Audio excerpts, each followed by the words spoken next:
Christmas, and she yelled at me for the way I'm dressed. She goes, "Dress better for the show." I said, "I am wearing stand-up comedy attire." Every time you look at somebody on television as a stand-up comic, they're wearing their sneakers. I've got my Lucky Monkey t-shirt on, right? A hoodie and jeans. So a little bit more about me that you probably don't want to know is that, let's see, what can I tell you? Oh, I personally do not believe in aliens. Now, I know that shocks a lot of people. I didn't say I didn't believe in UFOs. I do believe there's stuff out there. They're unidentified flying objects, but I don't believe in UFOs, and I'll tell you why. I find it hard to believe that some superior intelligence lived trillions of miles away and came barreling through the cosmos past asteroid belts and radiation belts and stuff just to crash on our planet. I mean, once I drove from Wisconsin to New York, tripping on acid, and I made it perfectly fine. I pulled into New York, found a parking spot, parked in perfectly fine, had no problems. Yet these supposed superior beings can't fly around the New Mexico desert. There is nothing out there to hit. No telephone poles, no phone wires, power lines, skyscrapers, mountains, nothing. And they crashed their saucer. I mean, who the fuck built their flying saucer? Boeing. Boeing built their flying saucer. Okay. And then there's another thing that I don't believe in. I do not believe in alien abductions. Now, I'll tell you why. Because we, the inferior people, have electronic devices like you can't believe. MRIs, CAT scans, PET scans. We have heart monitors, everything. And all they have are anal probes. I mean,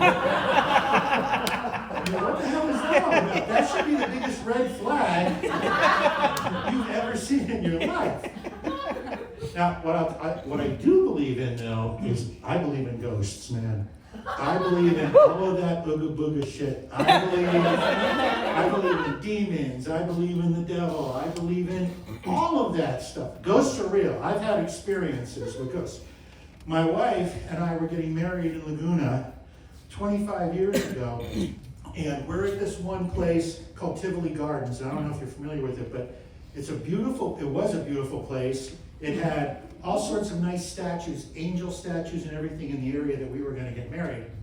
And we're standing around, my brothers and I, we're talking about how great this day is for me. And boy, my grandmother, man, I was her favorite. She would have loved to have been here. And when we said that, one of the angels went, and we're like, whoa, Grandma's here. And here's a little trick. I challenge everybody to try this. Before we had kids, when we had money, my wife and I used to travel around. We'd go to San Francisco or Philly to visit friends and stuff, and we'd stay in hotels. Every time you check into a hotel, it doesn't matter how old the hotel is, you go up to the desk clerk after you're done checking in, you lean in real close and you whisper to her or him, and you go, "So, which one of the haunted floors?" I have yet, and she'll back me up, I have yet to have anybody deny that they had a haunted hotel. They usually do this. They go, they look this way, and they look that way, and they lean in, and they go, "Well, you know, you might want to talk to old George, the concierge, or you might want to try to talk to Jerry, the bartender, or old Rick, he's the maintenance guy in the basement." I think I go in the basement, and I don't want to do it because I'm not asking because I want the murder room. I'm asking so that I'm on the absolute far side of the hotel. Because if I ever saw a disembodied head or anything like that, you'd hear somebody screaming like a little girl all the way down the hallway, down the stairs, out the front. Now, the last thing I'm going to tell you is that I'm a very religious person. And I grew up in the Catholic school system with all of all of that stuff.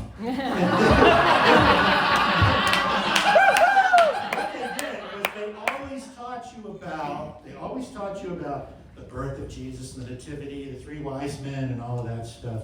And then they'd always jump to his ministry where he was preaching up until he got crucified and rose from the dead and everything. But the one thing they never talked to you about was Jesus, the teenage years. Okay?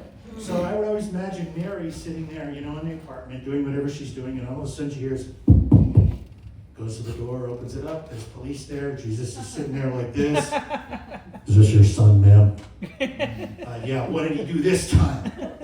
Well, we found him turning water into wine and partying with his friends behind the stables.